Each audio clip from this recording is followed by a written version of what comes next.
लोकतंत्र में ना कहने की जो आजादी है, उस लोकतंत्र की आत्मा की हत्या कर दी गई है। जंतर मंतर पर धारा 144 लगा दी गई है। 2022 से दर्ज संदीप सिंह पर जो दर्ज है मुकदमा यौन जबरन छेड़खानी का, उसे गिरफ्तार नहीं किया जा रहा है। ठीक वही जिद नरेंद्र मोदी ने यहाँ पर अपना करके हमारे देश के लोकतंत्र का, हमारे देश के संविधान का, हमारे देश में राष्ट्रपति के पद का अपमान किया है। आजादी के 75वीं वर्षगांठ पर हमारे देश में नरेंद्र मोदी जी का राज्याभिषेक किया गया है। इस तरीके से कल पटक पटक करके सड़क पर, मैं तो साथ था, मैं देख रहा था किस प्रकार विनेश फोगाट को पटका गया।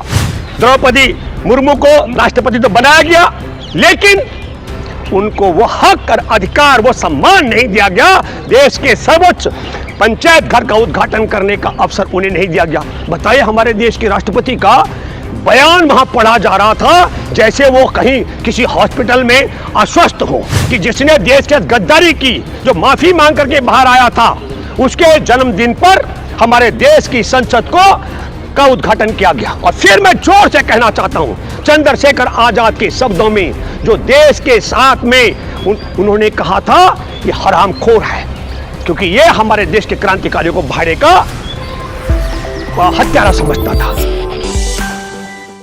आजादी के बाद आपको मालूम होगा कि राजदंड जो लिया गया था अंग्रेजों से, उसको तब पंडित जवाहरलाल नेहरू जी ने म्यूजियम में रखा दिया था, क्योंकि राज व्यवस्था, राजपाट की व्यवस्था, राजाओं की व्यवस्था खत्म होकर के देश आम लोकतांत्रिक व्यवस्था में तब्दील हो चुका है। और कल मैं ये मानता हूं कि कल वह राजदंड जिस तरीके से लोकसभा अध्यक्ष की कुर्सी के आसन के पास स्थापित करके, और मुझे लगता है कि कल, दूसरे शब्दों में मैं कहूं कि आजादी के 75वीं वर्षगांठ पर हमारे देश में नरेंद्र मोदी जी का राज्याभिषेक किया गया है। राज्याभिषेक एक राजा के तौर पर, और वह चरित्र यह भी दर्शाता है, एक अहम और महत्वपूर्ण बात जो हम सबको सोचनी चाहिए। प्रधानमंत्री नरेंद्र मोदी की जिद, क्या क्या जिद है कि किसी भी कीमत पर जो उनकी पार्टी का सांसद है ब्रजभूषण शरण सिंह, जिस पर धारा 376, 377 और 354 के तहत बलात्कार का मुकदमा भी दर्ज है, यौन शोषण का मुकदमा दर्ज है, पॉस्को के तहत मुकदमा दर्ज है, लेकिन जिद है नरेंद्र मोदी की उसे गिरफ्तार नहीं करवाना है। जबकि यौन पीड़ित और बलात्कार पीड़िता पहले पुलिस थाने में और फिर सुप्रीम कोर्ट के मुख्य न्यायाधीश का दरवाजा खटखटा करके यौन शोषण और बलात्कार के मामले में मुकदमा दर्ज करा करके उसे दंडित कराना चाहते हैं। उन यौन शोषण और बलात्कार पीड़िताओं को न्याय दिलाने के लिए हमारे देश की ओलंपिक पदक विजेता बेटी विनेश फोगाट, साक्षी मलिक, बेटा भारत का बजरंग पुनिया और उनके सहयोगी 1 महीने ज्यादा संघर्ष करते रहे। और आपने देखा कल जब राज्याभिषेक था, तब नरेंद्र मोदी की जिद के आगे किस तरीके से कल पटक पटक करके सड़क पर, मैं तो साथ था, मैं देख रहा था किस प्रकार विनेश फोगाट को पटका गया, किस प्रकार बजरंग पुनिया को पटका गया, किस तरीके से साक्षी को घसीटा गया, और फिर अलग अलग थानों में हम लोगों को रखा गया। यही जिद हरियाणा का जो मंत्री है संदीप सिंह पर भी धारा 342 के तहत 354, 354A, 354B और जान से मारने की धमकी का भी मुकदमा दर्ज है 506 के तहत। हरियाणा के हजारों लोगों ने जींद में 19 मार्च को बड़ी सभा की थी। देश भर के लोगों का मांग था गिरफ्तार किया जाना चाहिए, किसको? संदीप सिंह को। लेकिन नरेंद्र मोदी की जिद है, मोहन भागवत की जिद है संघ मुखिया की, किसी भी कीमत पर गिरफ्तार नहीं हो जाना चाहिए संदीप सिंह। और ठीक वही बात मैं आपको कहना चाहता हूं, हमारे देश का संविधान कहता है, हमारे देश का लोकतंत्र व्यवस्था कहती है, हमारे देश का दस्तूर कहता है कि हमारे देश में प्रथम नागरिक राष्ट्रपति को ही संसद भवन का उद्घाटन करने का अधिकार है और उन्हीं के कर कमलों से होना चाहिए। लेकिन जिद नरेंद्र मोदी की, क्या जिद कि किसी भी कीमत पर महिला राष्ट्रपति के हाथों हमने संसद का और भवन का उद्घाटन नहीं कराना है। 2022 से दर्ज संदीप सिंह पर जो दर्ज है मुकदमा यौन जबरन छेड़खानी का, उसे गिरफ्तार नहीं किया जा रहा है, ठीक वही जिद नरेंद्र मोदी ने यहां पर अपना करके हमारे देश के लोकतंत्र का, हमारे देश के संविधान का, हमारे देश में राष्ट्रपति के पद का अपमान किया है।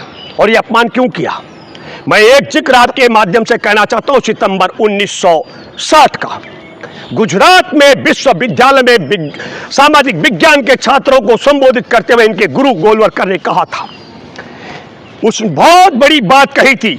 मैं ये मानता हूं कि वह हमारे देश में संविधान का अपमान था, जो हमारे देश में समानता का अधिकार है।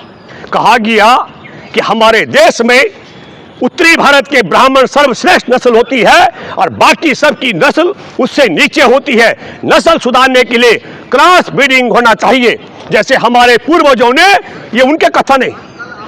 यहां से कुछ ब्राह्मणों को वहां भेजा था, कहां? केरल में।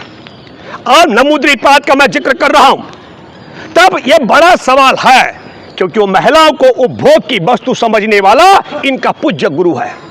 महिलाओं के, ब्राह्मणों के अलावा सबकी नस्ल को नीची नस्ल, छोटी नस्ल मानने वाला नस्ल भेद का मामला भी था। संविधान के मुताबिक समानता का मामला था। और तब मैं तो हैरान हूं, जिस व्यक्ति पर मुकदमा दर्ज होना चाहिए था, महिलाओं को उपभोग की वस्तु समझना, संविधान की अनदेखी करके समानता के अधिकार की बात को खत्म करना, उसको ये पूज्य गुरुजी कहते हैं। और उस पूज्य गुरुजी की पूजा करते हुए इनके डीएनए में है, किसी भी कीमत पर देश के मतदाताओं को, देश में आदिवासियों को खुश करने के लिए आदिवासी मूल की द्रौपदी मुर्मू को राष्ट्रपति तो बनाया गया, लेकिन उनको वो हक और अधिकार, वो सम्मान नहीं दिया गया। देश के सर्वोच्च पंचायत घर का उद्घाटन करने का अवसर उन्हें नहीं दिया गया। बताइए, हमारे देश के राष्ट्रपति का बयान वहां पढ़ा जा रहा था जैसे वो कहीं किसी हॉस्पिटल में अस्वस्थ हो। हमारे देश की परंपरा है, जब गृह प्रवेश होता है तो न केवल परिवार के मुखिया बल्कि तमाम रिश्तेदार और चाहने वालों को भी बुलाया जाता है। और यहां देश की मुखिया राष्ट्रपति, महामहिम राष्ट्रपति को इस तरीके से अपमानित करके हमारे देश के राष्ट्रपति की गरिमा का अपमान, संविधान का अपमान, लोकतंत्र का अपमान, महिला का अपमान और आदिवासी समाज का अपमान किया गया है। यह बात मैं डंकी की चोट पर कह सकता हूं। और किसके लिए किया गया है आपको बता दूं, 30 जनवरी 1948 को जब गांधी जी की हत्या कर दी गई थी, उसके 6 दिन बाद गिरफ्तार किया गया था जिस शख्स को गांधी की हत्या के मामले में। और तब पटेल जी ने एक पत्र लिखा था नेहरू जी को, कहा था कि कट्टरपंथी हिंदू महासभा जो इसके अधीन चलती है, गोलवलकर के, अपना सावरकर के, इसी ने हत्या करवाई है। और आप समझ लो 1 साल जेल में भी रहा। उस पर भारतीय बलात्कार का मुकदमा है। उस व्यक्ति ने, मैसूर के राजा को मैं प्रामाणिक तौर पर कह रहा हूं, उस व्यक्ति ने 1932 में 40 तिरंगाधारी कांग्रेसियों की हत्या करने वाले मैसूर के राजा को प्रशस्ति पत्र लिखा। हमारे देश में हिंदू और मुसलमान की नफरत अहमदाबाद में 1937 में इस व्यक्ति ने स्थापित की। इसके 3-4 साल बाद फिर मुस्लिम लीग ने भी लाहौर में प्रस्ताव पास किया। इन्होंने जो बात सावरकर ने कही थी, हिंदू अलग राष्ट्र और मुसलमान अलग राष्ट्र, 1937 में, उसके बाद 1940 में यह बात मुस्लिम लीग ने भी कही थी। और ये दोनों के दोनों किसके टुकड़े पर पलने वाले? ये दोनों की दोनों उसके अंग्रेजों के टुकड़े पर पड़ने वाले। 60 रुपए मासिक की पेंशन लेता था। जब माफी मांगी गई है 1913 से लेकर 20 के बीच में कई माफीनामे हैं। हर माफीनामे में कहा गया है, मेरे को जेल में रखने से जो लाभ अंग्रेजों तुम नहीं उठा सकते हो, उससे कई गुना लाभ तुमको तब मिलेगा जब मैं बाहर आऊंगा, आपके एक एक इशारे पर कायम करूंगा। क्या कहेंगे जो महिला पहलवान है उस पर राइट्स एक्ट जो लगाए गए? मैं अभी आ रहा हूं। हम ये कह रहे हैं कि इस पर देखिए आप, कि जिसने देश के गद्दारी की, जो माफी मांग करके बाहर आया था, उसके जन्मदिन पर हमारे देश की संसद का उद्घाटन किया गया। और फिर मैं जोर से कहना चाहता हूं, चंद्रशेखर आजाद के शब्दों में, जो देश के साथ में उन्होंने कहा था, ये हरामखोर है, क्योंकि ये हमारे देश के क्रांतिकारियों को भाड़े का हत्यारा समझता था। जो आपका सवाल है, देखिए ये जो आपने कहा, आपका सवाल, मैं तो अब आता हूं मैं कल के मसले पर। कल इसी सब मसले को लेकर के हम लोग आगे बढ़ रहे थे। विनेश फोगाट के साथ, बजरंग पुनिया के साथ, साक्षी मलिक की अगुवाई में हम लोग संसद भवन में जाकर के, नए संसद भवन के प्रांगण में जहां महिला पंचायत का आयोजन होना था, कल आपने देखा किस तरीके से उठक पटक किया गया, किस तरीके से बेरहमी से घसीटा गया, और अब तो दंगा फैलाने का मुकदमा तक दर्ज कर दिया गया। विरोध करने का अवसर नहीं दिया जा रहा है। तब मैं ये कहना चाहता हूं जो आपने कहा, मैं देशवासियों आपसे अपील करता हूं, हमारे देश में बलात्कार पीड़िता को न्याय नहीं दिलाया जा रहा है, यौन शोषण पीड़िताओं को न्याय नहीं दिलाया जा रहा है, हमारे देश में जिन महिलाओं को छेड़ा गया, छेड़छाड़ की गई, उनको न्याय नहीं दिलाया जा रहा है, राष्ट्रपति पद का भी और संविधान का भी अपमान किया जा रहा है। विरोध करना लोकतंत्र की आत्मा है, ना कहने की आजादी। अब आप समझ लीजिएगा कि भारत ऐसी दशा में पहुंच चुका है जहां बलात्कारी, यौन शोषण, पास्को के तहत छेड़छाड़ करने वालों को बचाने के लिए पूरी मोदी और संघ सरकार लग गई है, और उन्हें दंडित कराने के लिए देश में ओलंपिक पदक विजेता बेटियां जब धरना दे रहे थे, उनसे पहले पीटा गया, हिरासत में लिया गया। हम सब लोग भी थे, हमें भी हिरासत में अलग अलग थाना में रखा गया। मेरे साथ में 50 से ज़्यादा लोगों को बसंत कुंज थाने में रखा गया। हमारे लिए खुशी की बात यह है कि वहाँ एक प्रस्ताव हम सब लोगों ने पास किया। हम इस आंदोलन का हिस्सा थे, इनकी मदद करने के लिए खड़े रहेंगे। जो आदेश देश के पहलवान कहेंगे यौन शोषण बलात्कारियों को दंडित कराने के लिए, हम उनके कंधे से कंधा मिलाकर चलने के लिए तैयार हैं। अब क्या करेंगे वहाँ, तो प्रोटेस्ट करने देंगे? मैं वही आ रहा हूँ। अभी लोकतंत्र में ना कहने की जो आजादी है, उस लोकतंत्र की आत्मा की हत्या कर दी गई है। जंतर मंतर पर धारा 144 लगा दी गई है। तब मैं आप सबों से अपील करता हूं मेरे देशवासियों, यह आदि आबादी के सम्मान का मामला है। जो यौन शोषण और बलात्कारी और छेड़छाड़ करने वाले संदीप सिंह से लेकर ब्रजभूषण को बचाया जा रहा है, इसको दंडित करने की जिम्मेदारी भारत की आदि आबादी की बनती है। और जो आदि आबादी मतलब महिलाओं की, और जो आदि आबादी का सम्मान करता है, माँ बहनों का सम्मान करता है, उनकी जिम्मेदारी दोहरी बन जाती है। और जिस तरीके से हमारे देश में राष्ट्रपति संविधान लोकतंत्र का अपमान करके संसद भवन का उद्घाटन किया गया नरेंद्र मोदी के द्वारा, इन सब मसलों पर सबक सिखाने के लिए हमारे पास दो ही रास्ते हैं।